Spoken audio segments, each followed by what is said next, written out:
सुखदेव जी महाराज कहते हैं, हे राजन,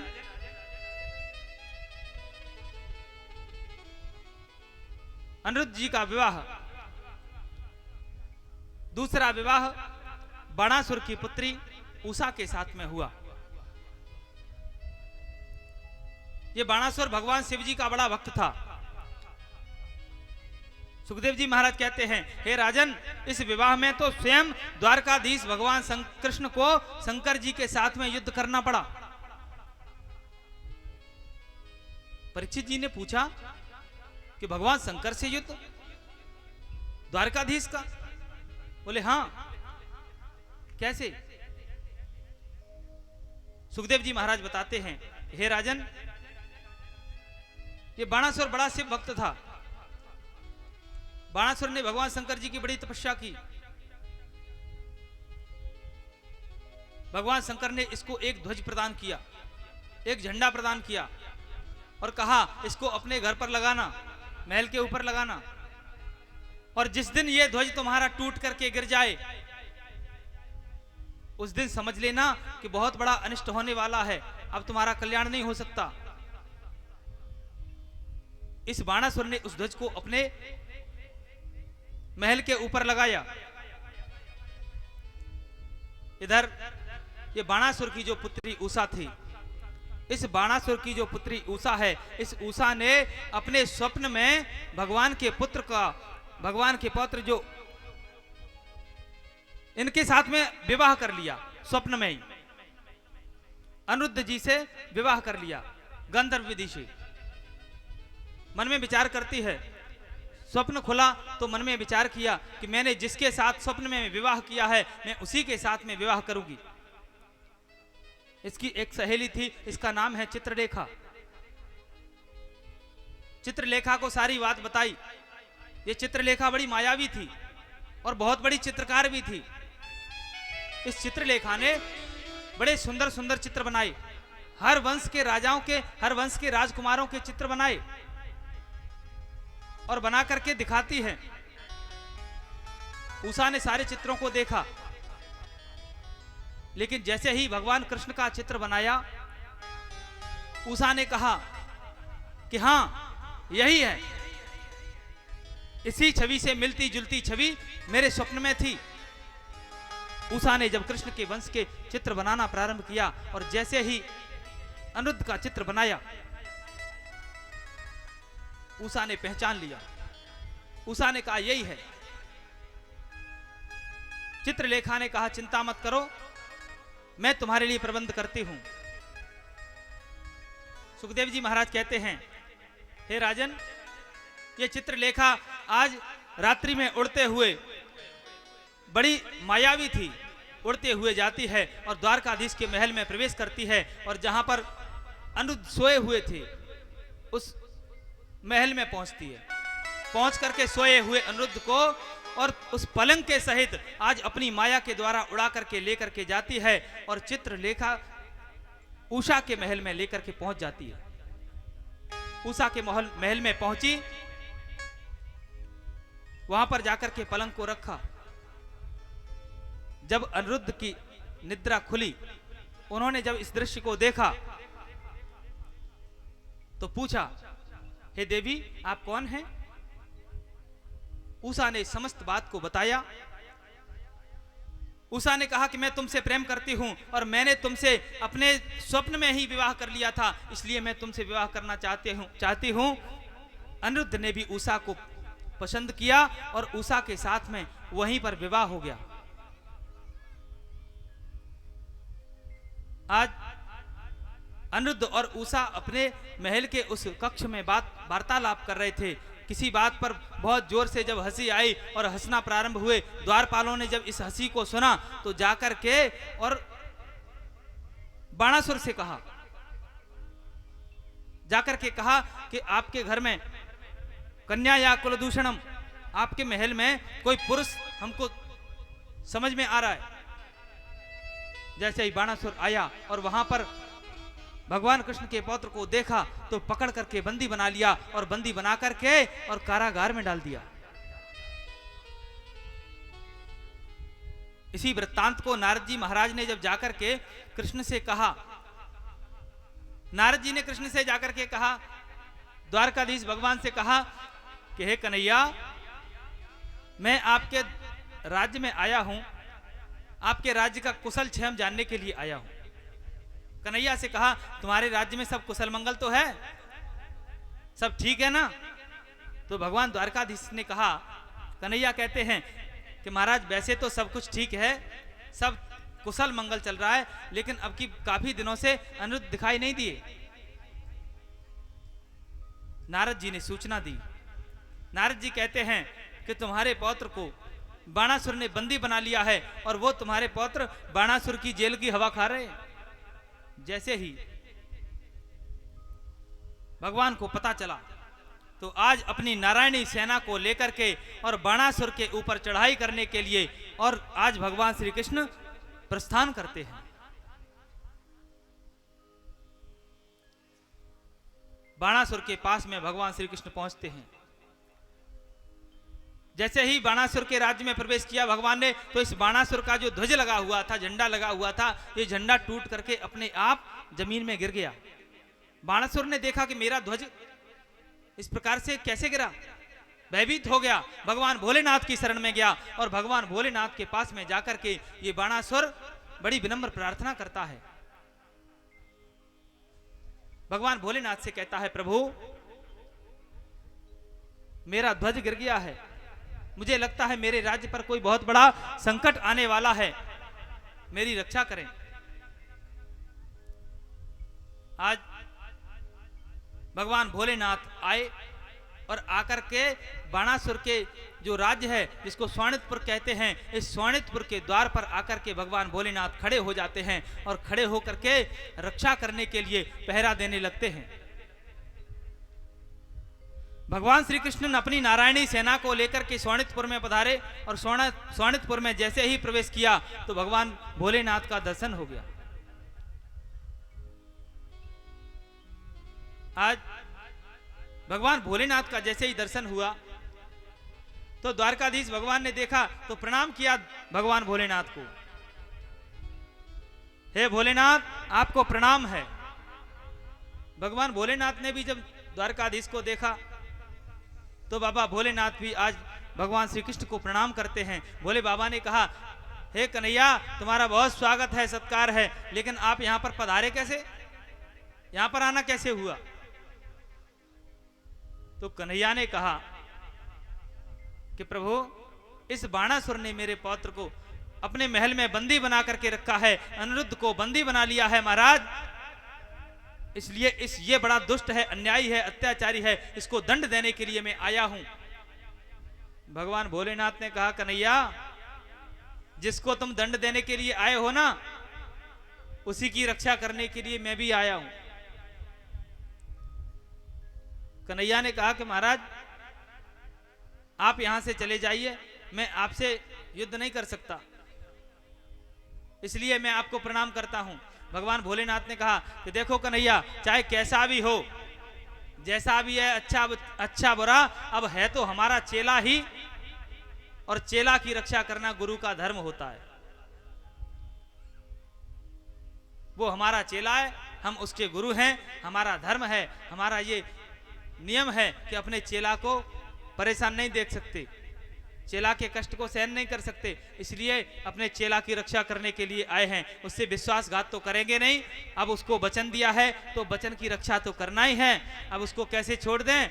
इसलिए भगवान ने कहा, तो फिर तो हमको तुमसे युद्ध करना पड़ेगा। इसका कहने का तात्पर्य तो यही है, आपका कहने का मतलब तो यही हुआ कि अब हमको तुमसे युद्ध करना पड़ेगा। भगवान ने कहा, भोलेनाथ ने, अब आप जो भी समझें, कहने का तात्पर्य जो भी निकालें, हम इस जगह को छोड़ करके नहीं जा सकते। अब इतने में क्या हुआ, फिर तो आज भगवान श्री कृष्ण और भगवान भोलेनाथ आज युद्ध करने के लिए आमने सामने उपस्थित हुए। बड़ा भयंकर युद्ध छिड़ गया, दिव्यास्त्रों का प्रयोग होने लगा इस युद्ध में। भगवान भोलेनाथ अपने दिव्यास्त्रों का प्रयोग करते हैं, इधर भगवान श्री कृष्ण भी अपने दिव्यास्त्रों का प्रयोग करते हैं, अपने अपने अमोघ अस्त्र, पशुपत अस्त्र प्रयोग होने लगे। भगवान भोलेनाथ ने अपना पशुपत अस्त्र चलाया, इधर भगवान श्री कृष्ण ने अपना नारायण अस्त्र संभाल लिया। सारे महात्मा दौड़े दौड़े आए और आकर के भगवान के बीच में खड़े हो गए। भगवान भोलेनाथ और श्री कृष्ण के बीच में आकर के खड़े हुए, बोले महाराज क्या करने वाले हो? प्रभु अभी इस सृष्टि का संहार करने वाले हो क्या? यह सृष्टि लय हो जाएगी, यह सृष्टि पर प्रलय आ जाएगा। अगर आपने अपने ऐसे दिव्य अस्त्रों का प्रयोग किया तो इस सृष्टि पर हाहाकार मच जाएगा, यह सृष्टि संपूर्ण खत्म हो जाएगी। आज भगवान भोलेनाथ और भगवान श्री कृष्ण इन्होंने अपने कुछ दिव्य अस्त्रों का प्रयोग किया। अपने माहेश्वर जर को भेजा, द्वारकाधीश ने अपने वैष्णव जर को भेजा, आपस में टकराए। अंत में माहेश्वर जर को वैष्णव जर ने पराजित किया, परास्त कर दिया। माहेश्वर जर ने भगवान की 4 श्लोकों में स्तुति गाई। इन 4 श्लोकों का पाठ करने से कभी भी व्यक्ति को बुखार नहीं आता, ज्वर नहीं आता है, ऐसा भागवत जी में लिखा है। बड़ी सुंदर स्तुति की। सुखदेव जी महाराज कहते हैं भगवान श्री कृष्ण और भगवान भोलेनाथ का दिव्य ऐसा युद्ध हुआ। इसमें भगवान श्री कृष्ण ने, कृष्ण के सामने भगवान भोलेनाथ आज हार स्वीकार करते हैं, पराजित होना स्वीकार किया, भगवान को प्रणाम किया, प्रणाम करते हैं। नमामि त्वानंत शक्ति परेशं सर्वमात्मनं केवलं जगत्मात्रं विश्वोत्पत्ति संस्थान संरोध हेतुं यत्तद् ब्रह्म ब्रह्मलिंगम प्रशांतम नमामि त्वानंत शक्तिम। बड़ी सुंदर स्तुति की। माहेश्वर ज्वर ने भगवान की सुंदर स्तुति की। आज भगवान ने प्रसन्न होकर के ज्वर को साफ मुक्त किया और भगवान ने जम्रणास्त्र का प्रयोग किया। ये जो जृंभण अस्त्र है, इस अस्त्र का ऐसा नियम है कि इस अस्त्र को जब प्रयोग किया जाता है किसी के ऊपर तो उस व्यक्ति को जम्हाई आने लगती है। और जृंभणास्त्र का जब प्रयोग किया भगवान श्री कृष्ण ने भोलेनाथ के ऊपर तो भगवान भोलेनाथ जम्हाई लेने लगे और जम्हाई पर जम्हाई लेते रहे। तब तक भगवान प्रणाम करके और इस स्वाणितपुर में अंदर प्रवेश कर गए, अंदर चले गए। भगवान भोलेनाथ चुटकी बजाते रह गए। श्री सुखदेव जी महाराज कहते हैं कि हे राजन, जाकर के भगवान श्री कृष्ण ने जब बाणासुर के साथ में भयंकर युद्ध हुआ, भगवान श्री कृष्ण ने अपने सुदर्शन चक्र का प्रयोग किया और सुदर्शन चक्र का प्रयोग करते हुए तो जब ऐसा सुदर्शन चक्र का प्रयोग किया, इसके जो बहुत सारे हाथ हैं, इन हाथों को भगवान श्री कृष्ण ने अपने सुदर्शन चक्र के द्वारा काटना प्रारंभ किया। जब इसके केवल 4 हाथ बचे, आज इस बाणासुर की जो दाई मां है, ये मां कोटरा देवी आती हैं, नग्न होकर के भगवान के सामने आती हैं। तो आज भगवान अपना मुख फेर करके पीट करके खड़े हो जाते हैं और ये अपनी जान बचा करके भागता है। बाणासुर जान बचा करके भागता है और अपने महल से, अपने महल के जो बंदी गृह है, उस बंदी गृह में से उषा को और अपने महल के बंदी गृह से अनिरुद्ध को छुड़ा करके लाता है और ला करके सामने भगवान की रखता है। कहता है प्रभु, मुझसे बहुत बड़ा अपराध हो गया, मुझसे बहुत बड़ी गलती हो गई,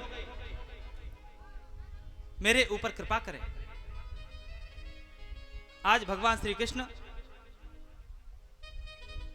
अपने पौत्र अनिरुद्ध को और पौत्र अनिरुद्ध की जो पत्नी उषा हैं, उषा को लेकर के प्रस्थान करते हैं। इस बाणासुर ने भगवान को बड़ा सुंदर प्रणाम किया। सुखदेव जी महाराज कहते हैं हे राजन, बाणासुर ने जैसे ही भगवान को प्रणाम किया तो बाणासुर के ऊपर भगवान ने कृपा की और बाणासुर के ऊपर कृपा करते हैं और आशीर्वाद देते हैं, क्योंकि भगवान भोलेनाथ ने कहा कि ये हमारा चेला है, इसको क्षमा कर दो। आज भगवान श्री कृष्ण ने इसको क्षमा कर दिया और भगवान श्री कृष्ण इस बाणासुर से कहते हैं कि हे राजन, तुम हमारे भक्त के परिवार में प्रकट हुए हो, तुम प्रहलाद जी के वंश में प्रकट हुए हो, तुमको हम मारते तो वैसे ही नहीं, लेकिन तुमने जो अधर्म किया इसके लिए हम तुमको दंडित करते हैं। श्री सुखदेव जी महाराज कहते हैं, हे राजन, प्रहलाद जी के जो पुत्र हैं विरोचन हुए और विरोचन के पुत्र हुए बलि और बलि के जो पुत्र हैं इनका नाम है बाणासुर। ये बाणासुर को भगवान ने आशीर्वाद दिया और आशीर्वाद दे करके आज अपने पुत्र और अपनी पौत्र वधू को लेकर के द्वारका नगरी में प्रस्थान किया, प्रवेश किया। बोले कृष्ण कन्हैया लाल की। भगवान के जितने विवाह हुए एक भी विवाह में बिना लड़ाई झगड़े के नहीं हुआ और भगवान के जो पुत्र पौत्र हैं उनके विवाह भी ऐसे ही हुए, बिना लड़ाई झगड़े के उनके विवाह भी नहीं हुए। बोले कृष्ण कन्हैया लाल की। श्री सुखदेव जी महाराज कहते हैं, हे राजन, इस प्रकार से भगवान अपने पुत्र पौत्रों के साथ में बड़े आनंद के साथ में रहते हैं। सुखदेव जी कहते हैं, एक बार भगवान अपने सभी ग्वाल वालों को, अपने जो बच्चे हैं उन बच्चों को लेकर के एक बार जंगल गए। जंगल के पास में एक कुएं के पास पहुंचे। खेलने के लिए जब बच्चे इधर उधर दौड़ने लगे, खेलने लगे, तो कुएं के पास में कुछ बालक पहुंचते हैं और कुएं के पास में जाकर के और उन बालकों ने उस कुएं में एक गिरगिट को देखा। बड़ा भयंकर बड़ा सा गिरगिट जब इन बच्चों ने देखा तो डर गए ये बच्चे और डर करके भगवान के पास में आए और आकर के कृष्ण से कहा। आकर के जब सूचना दी तो भगवान उस कुएं के पास में पहुंचे। भगवान ने जब इस गिरगिट को देखा, इस नरक को देखा, आज भगवान ने इसको बाहर निकाला और जैसे ही भगवान के शरीर का स्पर्श हुआ तो आज ये अपने उस गिरगिट के शरीर को छोड़ करके सुंदर कांति प्राप्त करके और सुंदर धवल देह प्राप्त करके और भगवान के सामने आकर के खड़ा हो जाता है, भगवान को प्रणाम करता है। इस गिरगिट ने जब भगवान को प्रणाम किया तो भगवान कहते हैं कि आप कौन हैं? आज ये गिरगिट अपने वास्तविक स्वरूप में आकर के भगवान को प्रणाम करके अपना पूर्व परिचय देता है और पूर्व परिचय देकर के कहता है कि प्रभु, अपना परिचय देता है। नगो नाम नरेंद्रोहम इक्ष्वाकु तनय प्रभो दानेष्वाख्यायमानेषु यदि ते कर्णमस्पृशम्। हे प्रभु, मैं पूर्व जन्म में बहुत बड़ा राजा था, मेरा नाम था नृग।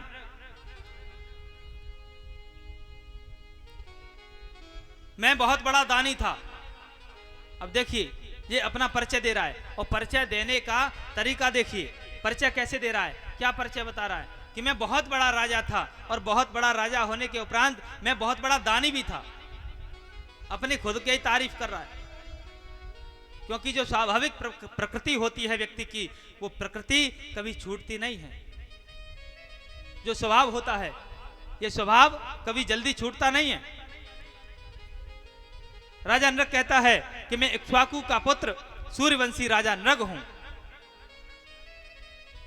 भगवान ने कहा, तुम ऐसे दिव्य कुल में उत्पन्न हुए और यहां पर ये गिरगिट बन करके पड़े हो, इसका क्या कारण है?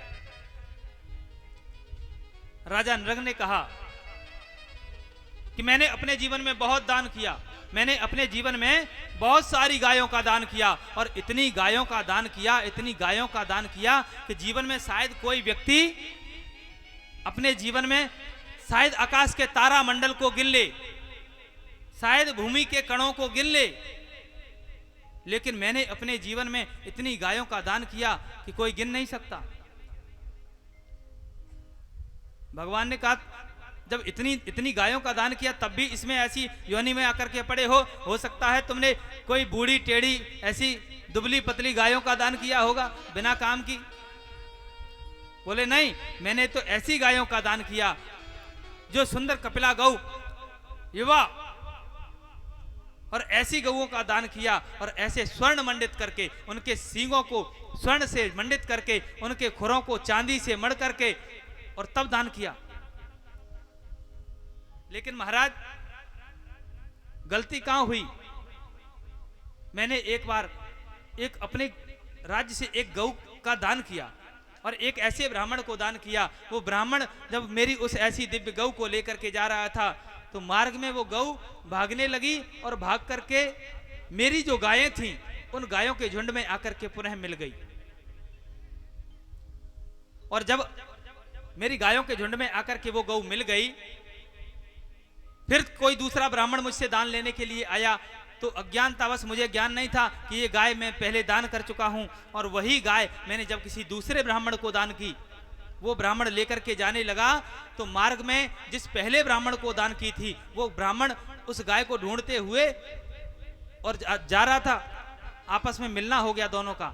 अब पहला ब्राह्मण कहता है कि ये गाय मेरी है, दूसरा ब्राह्मण कहता है कि नहीं ये गाय मेरी है, मुझे राजा से प्राप्त हुई है। आपस में लड़ने लगे।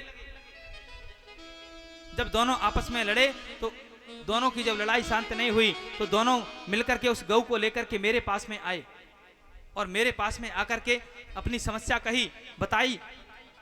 तो मैं उन दोनों की बात को सुन करके और मैं मौन हो गया। मैं उनकी बात का कोई जवाब नहीं दे पाया। अब ये गौ मैं किसको दूं, क्योंकि पहले उसको दे चुका हूं, एक ब्राह्मण को दे चुका हूं। अब वही गाय मैं दूसरे ब्राह्मण को भी दे चुका हूं। जब कोई निर्णय नहीं कर पाया तो उन दोनों ब्राह्मणों ने उस गाय को मेरे द्वार पर छोड़ करके और चली गई। और इस ऐसे कृत्य के कारण जब मैं उस दान को पूर्ण नहीं कर पाया, जब किसी को हम दान करते हैं और उस दान को देने के बाद यदि हम उसी दान को किसी दूसरे व्यक्ति को दान कर देते हैं तो उस बात का हमको पाप लगता है। अंततो गत्वा जब मेरी मृत्यु हुई तो मैं यमराज के पास पहुंचा और यमराज के पास में जाकर के यमराज ने मुझसे कहा कि हे राजन, तुमने बहुत पुण्य किए हैं और बहुत जब पुण्य किए हैं एक पाप भी किया है, तो तुम ये बताओ सबसे पहले पुण्य भोगना चाहते हो कि पाप भोगना चाहते हो? मैंने यमराज से कहा महाराज ये बताओ मेरे पाप ज्यादा हैं कि पुण्य ज्यादा हैं? तो यमराज ने मुझसे कहा कि तुम्हारे पुण्य बहुत अधिक हैं, पाप थोड़े हैं। तो मैंने यमराज से कहा कि मुझे पहले पाप भोगना है, मैं पहले पाप भोग लूं, उसके बाद में फिर तो पुण्य पुण्य रह जाएंगे, तो पुण्य भोगेंगे। जैसे हम लोग होते हैं, कभी कभी एक बार क्या हुआ, एक ब्राह्मण के पास में 11 महीने के लिए खाने के लिए अन्न था। उस व्यक्ति ने मन में विचार किया कि हमारे पास 11 महीने के लिए तो खाने के लिए है, 1 महीने के लिए नहीं है, तो क्या करें? पहले ऐसा करते हैं कि 1 महीने तक व्रत रख लेते हैं, भूखे रह लेते हैं, फिर तो 11 महीने बढ़िया प्रेम से खाएंगे। उस व्यक्ति ने 1 महीने का व्रत किया, 1 महीने तक उसने कुछ नहीं खाया, भूखे मरता रहा। अंततो गत्वा 1 महीने में जब उसने कुछ भी नहीं खाया तो उसकी मौत हो गई। बोलो राधे राधे। अब उसका जो 11 महीने का था वो सब यहीं धरा रह गया। हम लोग भी कभी कभी ऐसा ही करते ना कि पहले बाद की तैयारी करते हैं, ये काम कर लो, बाद में सब बाद में कहां से आएगा, बाद की व्यवस्था करते हैं। अरे पहले अभी की व्यवस्था तो करो, अभी सामने तुम्हारे जो वर्तमान चल रहा है, हमको पहले वर्तमान की व्यवस्था करनी चाहिए। भविष्य किसने देखा है, क्या पता हम जीवित रहे न रहे, हम आगे आने वाले समय में हमारा क्या होगा पता नहीं है। जो श्वास ले ली है उस श्वास निकल गई, वो श्वास दोबारा आएगी कि नहीं आएगी कोई भरोसा नहीं। हम अपने जीवन में प्लानिंग तो बड़ी लंबी करते हैं, 60 साल बाद की कि जब हम बूढ़े हो जाएंगे तो ऐसा करेंगे, फिर बूढ़े हो जाएंगे तो वैसा करेंगे, ये पुत्र हमारी सेवा करेगा, ये होगा वो होगा। हम बड़ी तैयारियां करते हैं।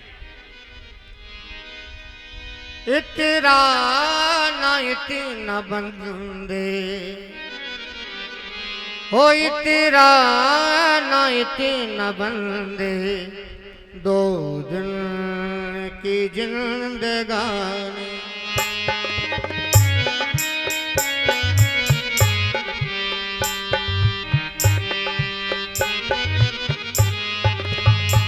इतरा ना इतना बंदे, इतरा ना इतना बंदे, 2 दिन की जिंदगानी।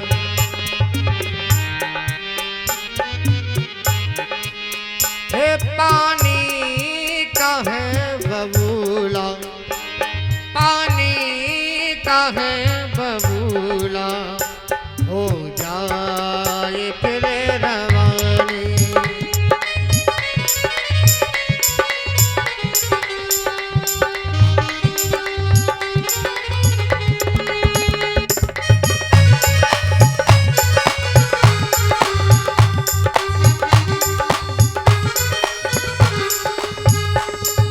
जीवन में कर ले अच्छे कर्म, जीवन में कर ले अच्छे कर्म, ना पाल मन में झूठा भरम।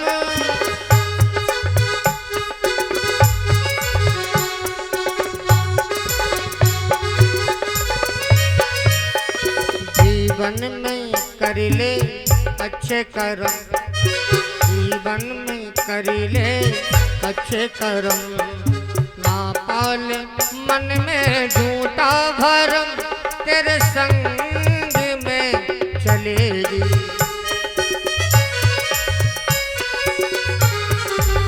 वो तेरे संग में चलेगी, नेकी की ये कहानी।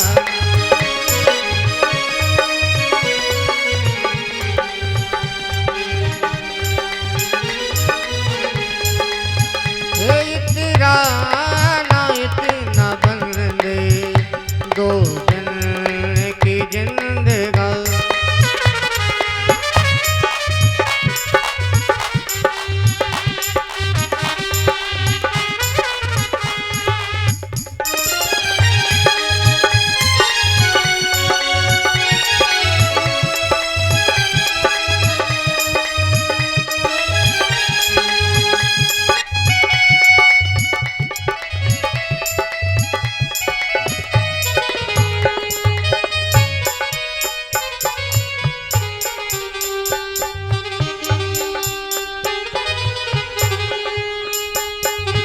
ईश्वर की कर ले भजन बंदेगी, ईश्वर तू कर ले भजन बंदेगी, बिगड़ी सवर जाए जिंदगी।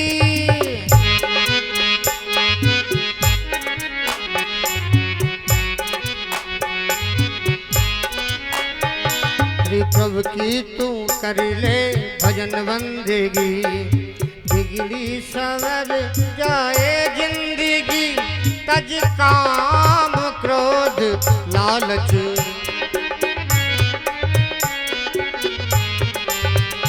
तज काम क्रोध लालच, मत बन तू अब गुमान।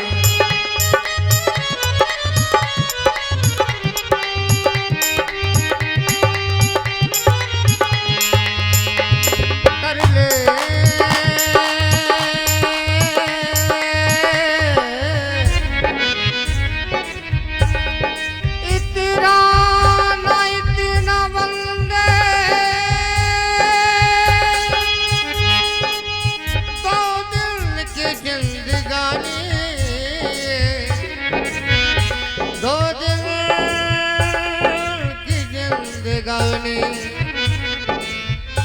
2 दिन की जिंदगानी। ओ पानी का है बबूला, हे पानी बबूला हो जाए फिर रवानी। हे पानी काहे बबूला हो जाए फिर रवानी। हे तेरा ना इतना बंदे दो दिन की जिंदगानी, दो दिन की जिंदगानी, दो दिन की जिंदगानी, दो दिन की जिंदगानी, दो दिन की जिंदगानी।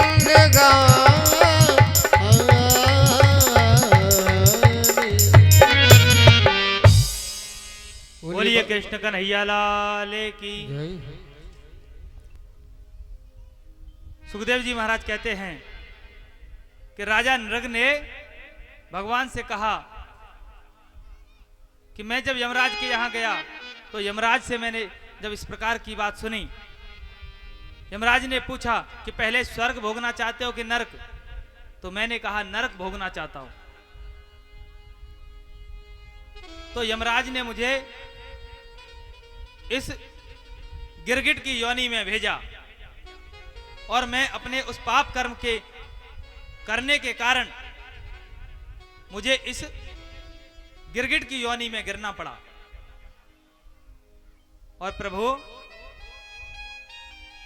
आज मेरा भाग्य देखिए, आज आपके भाग्य के, आज आपने मेरा भाग्य इतना सुंदर हो गया कि आज आपके स्पर्श से आज मैं पुनः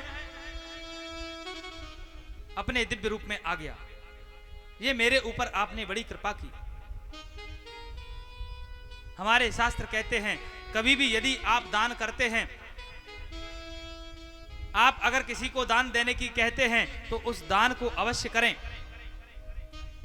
या तो पहले किसी से कहें नहीं, मत कहो कि हम तुमको ये चीज दान करेंगे। अगर आपने एक बार अपनी जिह्वा से कह दिया कि हम आपको ये दान करेंगे और फिर अगर आप वो दान नहीं करते तो आपको गिरगिट की योनि में जाना पड़ेगा, आपको नरक भोगना पड़ेगा। हमारे शास्त्र कहते हैं हे राजन, जब इस प्रकार से कुछ लोग ऐसे होते हैं, पढ़े लिखे तो बहुत होते हैं लेकिन चतुर नहीं होते। चतुराई किसमें है? चतुराई है भगवान के भजन में। इस संसार की सबसे बड़ी चतुराई क्या है? भगवान का भजन करना ही सबसे बड़ी चतुराई है। एक बार 3 विद्वान काशी में पढ़ने के लिए गए। 3 विद्वान काशी में पढ़ने के लिए गए और वहां से विद्या पढ़ी, बड़ी अच्छी अच्छी विद्याएं पढ़ी। मृत संजीवनी विद्या पढ़ी और मृत संजीवनी विद्या पढ़ करके वापस लौट करके आ रहे थे। तो मार्ग में जब वो वापस लौट करके आ रहे थे तो उन्होंने एक जंगल में एक मरे हुए सिंह को देखा। एक शेर मरा हुआ पड़ा था। ध्यान दीजिए, इन तीनों विद्वानों ने एक शेर मरे हुए पड़ा देखा और बहुत दिनों का पड़ा हुआ था, इसलिए उसकी हड्डी चमड़ी सब गल चुकी थी, केवल हड्डी हड्डी बची, चमड़ी मांस इत्यादि सब खत्म, हड्डियों का पिंजर बचा हुआ था। तो उन तीनों विद्वानों में से एक विद्वान ने कहा, एक पंडित जी ने कहा कि देखो भैया, ये जो शेर पड़ा है ना, हमने जो विद्या पढ़ी उस विद्या के प्रभाव से मेरे अंदर इतनी सामर्थ्य है, इतनी ताकत है कि मैं इस शेर की समस्त जितनी भी इसके अंदर जो मांस वगैरह है ना, हड्डियों को ठीक लगा सकता हूं एक सही तरीके से, अपनी विद्या के प्रभाव से ढांचा बना सकता हूं इसका ठीक। दूसरे विद्वान ने कहा अच्छा, यदि तुम ढांचा बना सकते हो तो मैं इस पर पूरा मांस और सारी चीजें तैयार कर सकता हूं, चमड़ी वगैरह। नहीं, बिल्कुल ज्यों की त्यों, ज्यों की त्यों जैसी चमड़ी थी वैसी ही कर सकता हूं, मेरी विद्या का प्रभाव ये है। तीसरे विद्वान ने कहा कि अगर तुम ये सब कर सकते हो तो इसके अंदर प्राण में डाल सकता हूं, इसको जिंदा में कर सकता हूं। तीनों ने अपनी विद्या का प्रयोग किया और उसको तीनों ने जब अपनी विद्या का प्रयोग किया तो शेर जिंदा हो गया और तीनों को खा गया। बोलो राधे राधे। इसीलिए हमारे संत संप्रदाय में एक संत लोग कहते हैं कि विद्या पढ़ी सजीवनी और मत के निकले हीन। विद्या पढ़ी सजीवनी, मत के निकले हीन, और इस कारण मारे गए तुलसी वन में 3। विद्या तो खूब पढ़ी, पढ़ लिख करके खूब पढ़ लिया, लेकिन चतुराई नहीं है, चतुर नहीं है। हनुमान चालीसा में भगवान श्री हनुमान जी महाराज के लिए लिखते हैं, विद्यावान गुणी अति चातुर। हनुमान जी महाराज विद्यावान भी हैं और साथ साथ में चतुर भी हैं। चतुराई क्या है? चतुराई है राम जी के चरणों की सेवा करना, भगवान के चरणों की भक्ति करना, ये सबसे बड़ी चतुराई है। हम सभी इस संसार में रहते हैं और इस संसार में रहते हुए ये जो सब कुछ हमने पढ़ा, पढ़ने का तात्पर्य हम आपको पढ़ा रहे हैं, ये सब बता रहे हैं, ये पढ़ाई चल रही है। एक प्रकार से ये एक प्रकार की पढ़ाई है, आपको समझाया जा रहा है, पढ़ाया जा रहा है, बताया जा रहा है। विद्यालय में जब बहुत सारे विद्यार्थी बैठते हैं, पढ़ते हैं, गुरुजी पढ़ाते हैं, तो सभी विद्यार्थी चतुर नहीं होते, होशियार नहीं होते। कुछ विद्यार्थी होशियार भी होते हैं, कुछ विद्यार्थी जिनको कहते हैं कि थोड़े कम बुद्धि वाले होते हैं। जैसे अपने देसी कहावत में कहते हैं ये तो गधा है। तो कुछ विद्यार्थी थोड़े कमजोर भी होते हैं, और जो होशियार विद्यार्थी होते हैं वो थोड़े शब्दों में समझ जाते हैं। थोड़ी बताई गुरुजी ने और समझ गए, पढ़ करके तैयार हो गए, चतुर हो गए। और जो विद्यार्थी खूब पढ़ाया, लेकिन पढ़ा करके सुआ पढ़ाए पिंजरा, पढ़ गए चारों वेद, और जब सुध आई अब गरन की रहे डेढ़ के। बोले कृष्ण कन्हैया लाल की। आपको जो पढ़ाया जा रहा है, जो बताया जा रहा है, उसको आप अपने हृदय में धारण करें। धारण करना क्या है? भगवान की भक्ति को धारण करना है। आप ये सीख करके जाएं, यहाँ से कथा के माध्यम से आप ये ज्ञान लेकर के जाएं कि प्रभु की भक्ति करना है, भगवान का भजन करना है। यही इस जीवन का सार है। इस जीवन का सबसे बड़ा सार क्या है? भगवान की भक्ति। क्योंकि इस भगवान की भक्ति से बढ़कर के इस संसार में और कुछ दूसरी चीज है नहीं। इसलिए आइए 2 मिनट भगवान नाम संकीर्तन के साथ में प्रभु की भक्ति करते हुए, गोविंद का गुणगान गाते हुए अपने जीवन को सार्थक बनाएं। और जीवन की सार्थकता केवल भगवान के भजन में है। बोले कृष्ण कन्हैया लाल की जय। हरे राधे राधे राधे राधे राधे राधे राधे राधे राधे राधे। बोलिए सब लोग। राधे राधे राधे राधे। बोलो राधे राधे राधे राधे बोलो राधे राधे राधे राधे राधे राधे।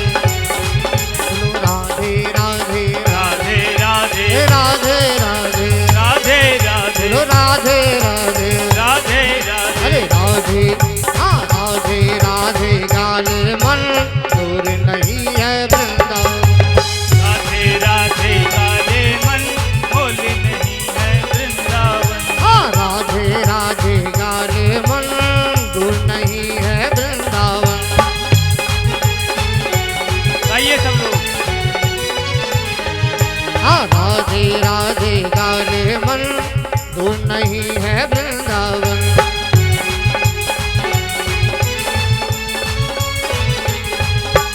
दूर नहीं है वृंदावन। दूर नहीं है वृंदावन। दूर नहीं है वृंदावन। दूर नहीं है वृंदावन। दूर नहीं है वृंदावन। दूर नहीं है वृंदावन। अर्पण हाथ उठा दो, ताली बजा दो। हाँ अर्पण, हाँ ताली बजाते कर हुए। अपना तन मन, अर्पण कर अपना तन मन। दूर नहीं है वृंदावन। अर्पण करे अपना तन मन, दूर नहीं है वृंदावन।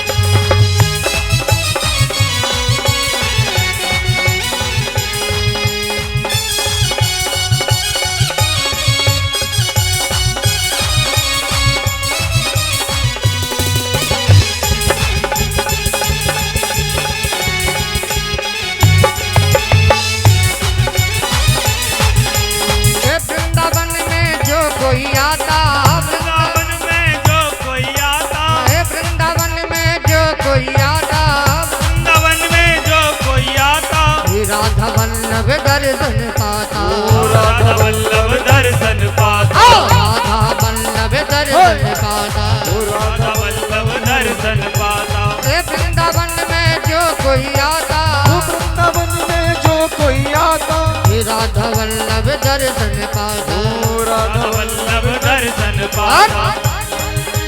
शीतल शीतल शीतल कर अपना तन मन, शीतल कर अपना तन मन, दूर नहीं है वृंदावन।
राधे के जो हुए दीवाने,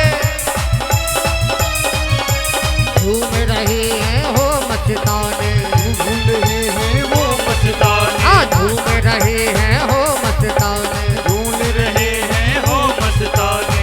राधे के जो हुए दीवाने, राधे के जो हुए दीवाने, राधे के जो हुए दीवाने, राधे के जो हुए दीवाने, झूम रहे हैं हो मस्ताने, भूल रहे हैं वो मस्ताने। खिल जाए खिल जाए खिल जाए खिल जाए खिल जाए मन का उपवन, दूर नहीं है वृंदावन।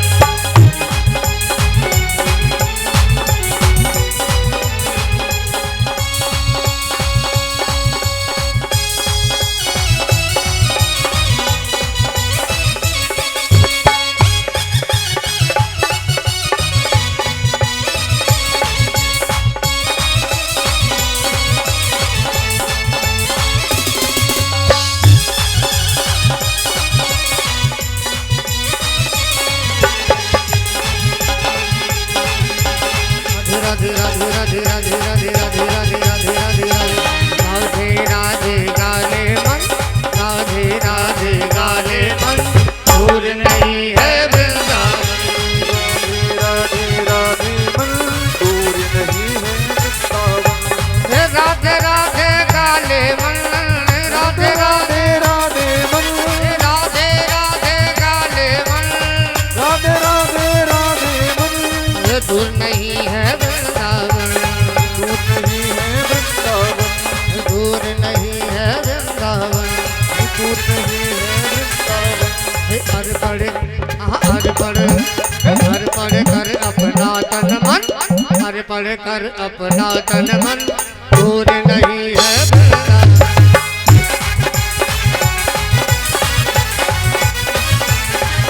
तो राधे राधे तो राधे राधे राधे राधे हाथ उठाते हुए सभी लोग हाथ उठाएं और मेरे साथ बोले राधे राधे राधे राधे राधे राधे राधे राधे राधे राधे राधे राधे हम भी बोलो आगे बोलो पीछे बोलो दाएं बोलो बाएं बोलो बाएं बोलो भैया बोले भैया बोले भैया बोले बहने बोले मुंडेश्वर में वृंदावन में वृंदावन में कुछ गलन में बरसाने में नंदगांव में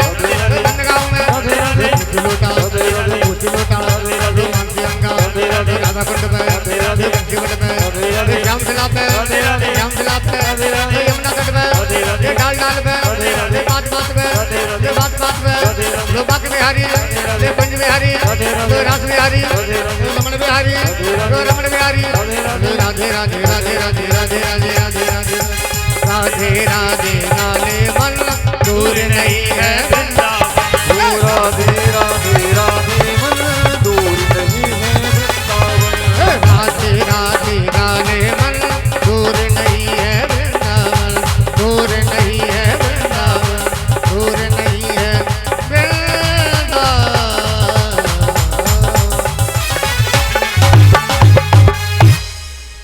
बोलिए राधा रानी सरकार की, बोले बांके बिहारी सरकार की। हेलो हेलो, कुछ दान दाताओं का दान आया है। 1 से 1 रुपया गुप्त दान, 1101 रुपया राम से शर्मा।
माता के पंडाल में बेशक मैंने सवेरे झूठी कही हो कि हमें 100 रुपया दे दे सब्जी मंगानो है, तो सब्जी की जगह पे माता जी के पंडाल में ध्यान दा हुआ है, क्या बात है माननी पड़ेगी। जितना गुप्त दान है महाराज सिर्फ माता के दरबार में माता ने को सत्य बात है। हाँ, जितने भी हमारे संत भगवान इस पंडाल में हैं वो सभी काली मैया के दरबार में पहुंचे। डॉक्टर संजीव शर्मा वहां पर उनकी जांच एवं फ्री निःशुल्क इलाज करेंगे। संत भगवान जितने भी हैं वो महिला माता के पंडाल में मैया के दरबार में पहुंच जाएं। धन्यवाद। बोलिए कृष्ण कन्हैया लाल की। ये बात आपने बिल्कुल सही कही। हमारी माताएं बहनें जितना धर्म के प्रति आस्था रखती हैं और जितनी श्रद्धा रखती हैं उतनी श्रद्धा शायद हमारे भाई बंधुओं में देखने को बहुत कम मिलती है। और हमारी माताएं बहनें यदि देखिए, मैंने बहुत देखा है, हमारे भाई बंधु भी कथा श्रवण करते हैं, कथा श्रवण करने के लिए आते हैं, और जिस संख्या से हमारी माताएं बहनें आती हैं बड़े भाव के साथ में, और मैं तो यहां तक कहूंगा कि अगर हमारी माताएं बहनें कथा श्रवण करने के लिए ना आए तो इस पंडाल में प्रसाद भी न बटे। बोलो राधे राधे। और जयकारा लगाने के लिए कहते हैं तो जयकारा भी माताएं लगाती हैं, भाई बंधु तो एकदम चुपचाप बैठे रहते हैं। बोलो राधे राधे। और दान भी माताएं करती हैं, देखो कितना दान आ रहा है, और कभी अपना नाम भी नहीं करती, ये भी एक बहुत बड़ी बात है। प्रत्येक व्यक्ति कोई भी काम करता है तो अपने नाम के लिए करता है कि हमारा नाम हो जाए, लेकिन हमारी माताएं जो दान करती हैं अभी कभी अपना नाम ही नहीं लिखाती। कि किसी माता का नाम बुला के यहां पर अभी तक नहीं बुला, क्यों? क्योंकि माताएं अपना नाम भी नहीं चाहती कि हमारा नाम हो जाए। ये माताओं की दिव्य विशेषता है। ऐसा तो नहीं है कि घरे पता लग जाए तो कहीं घर में झगड़ा चालू हो जाए, कहीं ऐसा हो कि कहीं इस चक्कर में न बुलवाती हो कि घर में कहीं पता चल गया तो झगड़ा हो जाए। लेकिन ऐसी बात है नहीं। मुझे सत्य पता है कि माताएं जो दान करती हैं वो माताओं का दान अपने नाम करने के लिए नहीं होता, वो धर्म को बढ़ाने के लिए है। धर्म की आस्था, धर्म के प्रति उनकी आस्था है, विश्वास है, इसलिए ये माताएं ये ऐसा दिव्य दान करती हैं। हमारी सभी माताओं के चरणों में कोटि कोटि वंदन, कोटि कोटि प्रणाम। आप इसी प्रकार से नित्य प्रति दान करती रहें और आपके घर सदैव परमात्मा धन धान्य से परिपूर्ण करता रहे। भगवान की आपके ऊपर सदैव कृपा बनी रहे। आप दान करने वाली, धर्म करने वाली बनी रहें और मैया काली आपके ऊपर सदैव कृपा करती रहें। भगवान की कृपा आपके ऊपर सदैव बरसती रहे, बनी रहे। बोली भागवत भगवान की। आइए सही वक्त आरती के लिए खड़े हो जाए। ऐसा निर्देश प्राप्त हुआ है कि आरती समय से करनी है। सभी भक्त आरती करेंगे बड़े प्रेम के साथ में, भाव श्रद्धा के साथ में। हरिओम। ओम चंद्रमा मनसो जात चक्षोः सूर्यो अजायतः श्रोत्राद्वायुश्च प्राणस्य मुखा दग्निरजायतः।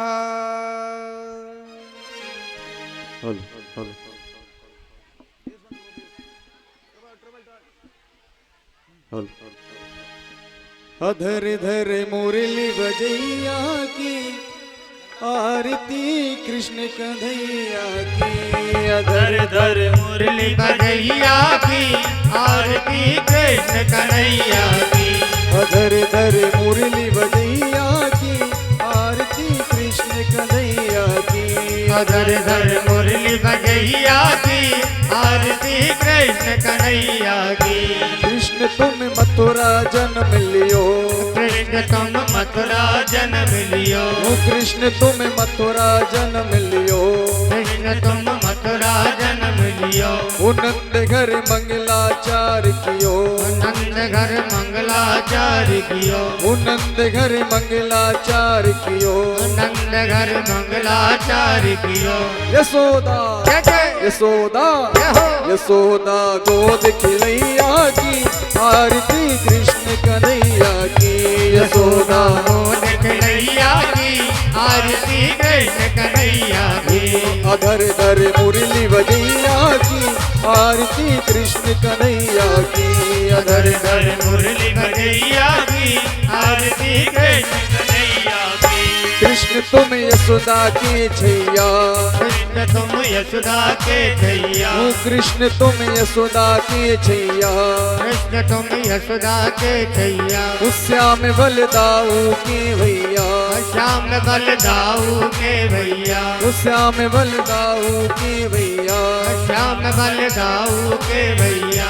ओ वन वन ओ वन वन ओ वन वन गाय चरैया की आरती कृष्ण वन वन गाए चरैया की आरती कृष्ण कन्हैया की अधर धर मुरली बजैया की आरती कृष्ण कन्हैया की अधर धर मुरली बजैया की आरती कृष्ण कन्हैया कृष्ण तुम कंसासुर मारो कृष्ण तुम कंसासुर मारो ओ कृष्ण तुम कंसासुर मारो कृष्ण तुम कंसासुर मारो ओ श्याम तुम भूमि भार टारो श्याम तुम भूमि भार टारो ओ श्याम तुम भूमि भार टारो श्याम तुम भूमि भार टारो कालिया जय कालिया कालिया नाग नथैया की आरती कृष्ण कन्हैया की कालिया नाग नथैया की आरती कृष्ण कन्हैया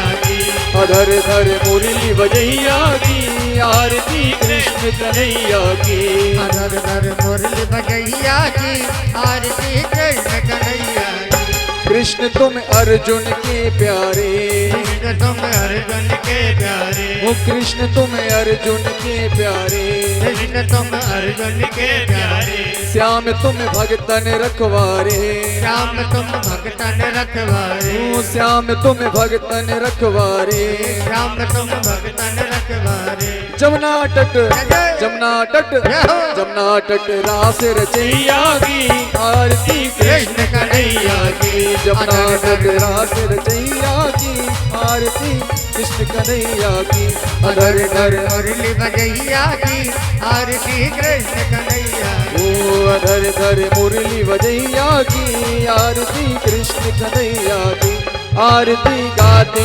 कृष्णानंद आरती गाते कृष्णानंद ओ आरती गाते कृष्णानंद आरती गाते कृष्णानंद वो मन में होता अति आनंद मन में होता अति आनंद वो मन में होता अति आनंद मन में होता अति आनंद विनय है विनय है विनय है लाज रखैया की आरती कृष्ण कन्हैया की विनय है लाज रखैया की आरती कृष्ण कन्हैया की ओ अधर धर मुरली बजैया की आरती कृष्ण कन्हैया की अधर धर मुरली बजैया की आरती कृष्ण कन्हैया की कर्पूर गौरम करुणावतारम संसार सारम भुजवेंद्रहारम सदा सदा वसंतम हृदयारविंदे भवं भवानी शतं नमामि तुमेव माता च पिता तुमेव तुमेव बंधु सखा तुमेव त्वमेव विद्या द्रविणं त्वमेव सर्वं मम देवदेव ओ अधर धर मुरली बजैया की आरती कृष्ण कन्हैया की अधर धर मुरली बजैया की आरती कृष्ण कन्हैया अधर धर मुरली बजैया की आरती कृष्ण कन्हैया की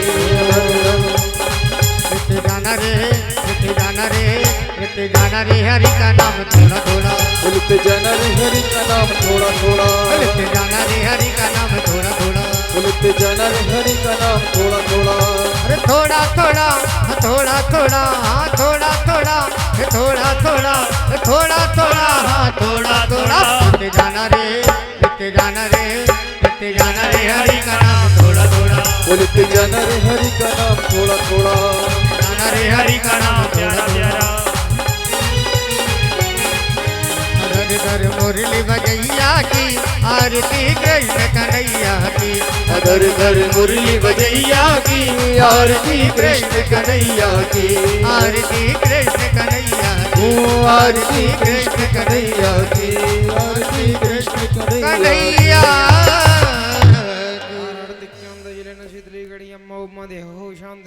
शांति पृथ्वी शांतिरापः शांतिरोगदयः शांति वनस्पतयः शांतिर्विश्वे देवाः शांतिर्ब्रह्म शांतिः सर्वगुण शांतिः शांतिरेव शांतिः श्यामा शांतिरेतिः पुष्पैः देवाय वन्दनम् मंत्रपुष्पाञ्जलिः हस्ते पुष्पाणि गृहीत्वा हरि ओम जितनेन चित्रमयजन्त देवास्तानि धर्माणि प्रथमान्यासन्नः तेह नाकं महिमानः सचन्त चित्रपूर्वे शाद्याः सन्ति देवाः हरिः ओम एकदन्ताय विद्महे वक्रतुण्डाय धीमहि तन्नो दन्तिः प्रचोदयात् हरिः ओम नन्दनन्दनाय विद्महे यशोदानन्दनाय धीमहि तन्नो श्रीकृष्णः प्रचोदयात्